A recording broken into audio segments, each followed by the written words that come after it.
민준 씨가 작은 사업을 시작하며 가졌던 꿈은 어느새 무거운 빚더미가 되어 그의 어깨를 짓눌렀습니다. 한숨을 쉬며 그는 생각했습니다. 이대로는 안 돼. 뭔가 방법을 찾아야 해. 민준 씨는 도움을 청하기로 마음먹고 인터넷 검색 끝에 김 변호사의 사무실을 찾아갔습니다. 김 변호사는 민준 씨의 이야기를 조용히 들어주었습니다. 그리고는 따뜻한 목소리로 말했습니다. 민준 씨, 지금 상황에서 선택할 수 있는 여러 길이 있어요. 마치 여러 개의 문과 같죠. 첫 번째 문은 워크아웃이라고 해요. 김 변호사는 워크아웃에 대해 설명했습니다. 이것은 은행이나 금융기관과 자율적으로 협의해서 빚을 조정하는 길이에요. 이자는 줄이고 갚는 기간을 늘릴 수 있죠. 일시적인 어려움을 겪는 분들에게 적합합니다. 두 번째 문은 화해입니다. 이것은 법원의 감독 아래 채권자들과 합의를 하는 절차예요. 주로 사업을 하는 분들이 이용하는 길이죠. 워크아웃보다 더 공식적이고 구속력이 있습니다. 세 번째 문은 개인 회생이에요. 이 문은 빚을 갚을 능력이 있지만 너무 많아서 감당하기 어려운 분들을 위한 길입니다. 법원의 도움을 받아 일정 기간 동안 꾸준히 빚을 갚으면 남은 빚을 탕감받을 수 있어요. 개인 회생은 매달 일정한 금액을 갚아야 하지만 자신의 재산을 지킬 수 있다는 장점이 있어요. 빚을 갚으며 새로운 삶을 시작할 수 있는 희망의 길이죠. 민준 씨는 그 길을 바라보며 조금씩 희망을 되찾는 것 같았습니다. 마지막 문은 개인 파산입니다. 이 문은 더 이상 빚을 갚을 능력이 전혀 없는 분들을 위한 마지막 선택이에요. 모든 빚을 탕감받을 수 있지만 가진 재산을 모두 정리해야 한다는 단점이 있습니다. 김 변호사는 이어서 말했습니다. 개인 파산은 새로운 시작을 위한 마지막 기회이기도 해요. 하지만 신용상의 불이익 등 여러 가지 제약이 따르니 신중하게 결정해야 합니다. 민준 씨는 강문에 담긴 의미와 장단점을 곰곰이 생각했습니다. 민준 씨는 김 변호사에게 고마움을 표했습니다. 이제 어떤 길을 가야 할지 알 것 같아요. 제게 맞는 문을 찾을 수 있을 것 같습니다. 그는 더 이상 막막하지 않았습니다. 그의 발걸음은 가벼웠고 마음속에는 작은 희망이 피어났습니다. 이번에는 빚 문제를 해결하는 제도들, 즉 워크아웃, 화해, 개인 회생, 개인 파산에 대해 알아보겠습니다. 사실 돈을 빌리는 건 쉽지만 갚는 건 쉽지 않죠. 경제가 어렵거나 개인 사정이 안 좋아지면 채무는 눈덩이처럼 불어납니다. 이런 상황에서 제도적으로 어떻게 다시 일어설 수 있을지 살펴보겠습니다.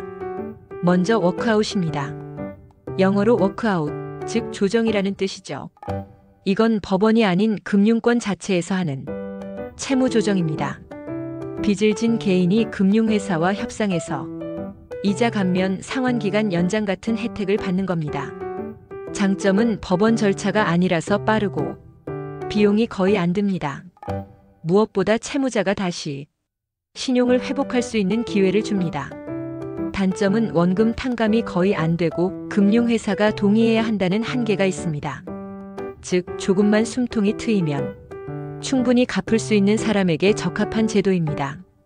다음은 화해입니다. 이건 주로 기업이 사용하는 제도였는데요. 부채가 많아서 도산 직전인 회사가 법원의 감독 아래 채권자들과 협약을 맺고 부채를 조정하는 방식입니다. 오늘날은 기업 회생 절차라는 이름으로 통합되어 운영되고 있습니다. 쉽게 말해 지금은 돈을 못 갚지만 회사를 살려서 장기적으로는 갚겠다는 약속입니다. 장점은 기업이 파산하지 않고 영업을 계속할 수 있다는 점이며 단점은 절차가 복잡하고 시간도 오래 걸린다는 것입니다. 무엇보다 회생에 실패하면 파산으로 이어질 수도 있죠. 세 번째는 개인 회생입니다. 소득은 있지만 빚이 과도해서 감당이 안 되는 개인이 법원에 신청하는 제도입니다. 법원이 정해준 기간, 보통 3년 정도, 성실히 일정 금액을 변제하면 나머지 채무는 탕감받을 수 있습니다. 예를 들어 월급이 있는 직장인이 신용카드 빚, 대출로 허덕일 때 활용할 수 있죠. 장점은 일정한 소득이 있는 사람이라면 합법적으로 빚을 크게 줄일 수 있습니다. 단점은 법원 절차라 시간이 걸리고 비용이 발생합니다. 또 신용등급이 크게 떨어져 한동안 금융거래가 어려워집니다. 마지막은 개인 파산입니다. 이건 상환 능력이 전혀 없는 경우 법원이 채무를 모두 면책해주는 제도입니다. 재산은 처분해야 하지만 이후 남은 빚은 완전히 사라집니다.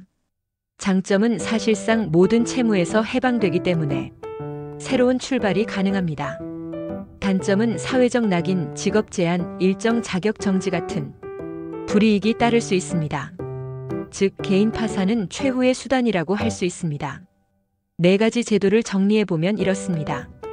워크아웃은 금융회사와 협상, 이자 감면, 상환 연장 중심. 화해 기업 회생은 기업이 채권자와 법원 주도로 협약. 개인 회생은 일정 소득이 있는 개인이 일부 변제 후 나머지 채무 탕감. 개인 파산은 상환 능력이 전혀 없는 개인의 빚 전액 면제. 한마디로 말하면 빚을 조정해서 살려보는 제도가 회생이나 워크아웃이라면 완전히 정리하고 새로 시작하는 게 파산입니다. 여러분, 빚은 단순히 개인의 문제가 아니라 사회 전체의 안정성과도 연결됩니다. 이런 제도들은 단순히 채무자를 돕는 장치가 아니라 경제의 재기 시스템이라고 할 수 있습니다. 기업이든 개인이든 한번 실패했다고 끝나는 게 아니라 다시 일어설 수 있는 길을 열어두는 것이죠. 따라서 중요한 건 제도를 알기만 하는 게 아니라 미리 재정 관리를 잘해서 이런 제도를 쓰지 않는 게 최선이라는 점 꼭 기억하시기 바랍니다. 이상입니다. 감사합니다.